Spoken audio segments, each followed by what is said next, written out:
Thank you so much for joining me today. I'm really excited to show you one of my favorite places. We're at the Knoxville Museum of Art. And you know, the heartbeat of a city, you can really tell a lot about it by its culture. So we're gonna go take a look at some of this beautiful and special art, and I'm excited to show it to you. I'm Kristen Abouelata, and this is American Dream Television.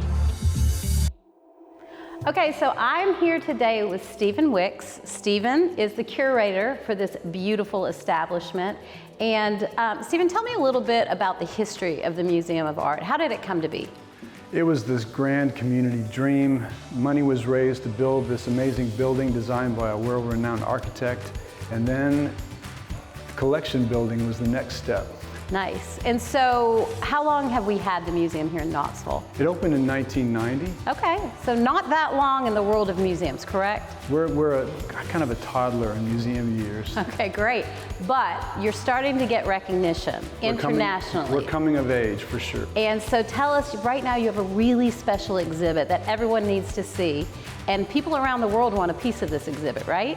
This is called Higher Ground, a Century of the Visual Arts in East Tennessee, and it tells roughly a century-long story from the first professional artist groups in Knoxville to recent work being done by artists who are based here. So, Stephen, I'm really fascinated with Buford Delaney's story. He's a Knoxville native, and tell us more.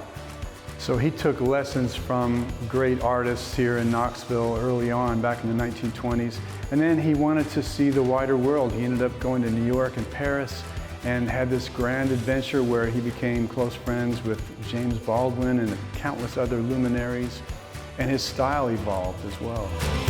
Stephen, thank you so much for taking the time out of your busy day to have us here, and we're gonna make sure you see some of this beautiful art that's here at the Knoxville Museum. And let's go take a look.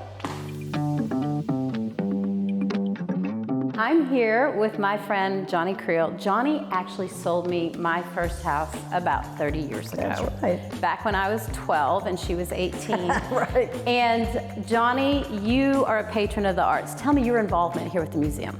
Well, I have been a patron and donor for the past 20 years. And most recently, for the last 3 years, I was co-president of the Guild. Nice.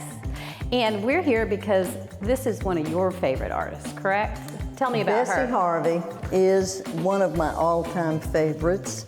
She was born in Georgia and lived in Alcoa, Tennessee, right here. Her work is, to me, so creative, so unusual. It's just fabulous.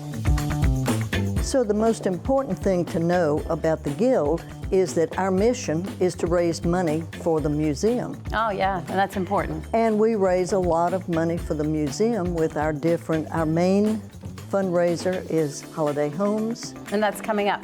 And the one in the spring is Artists on Location, where we have plein air artists from all over the country. And all of this can be found on the website, right? Yes.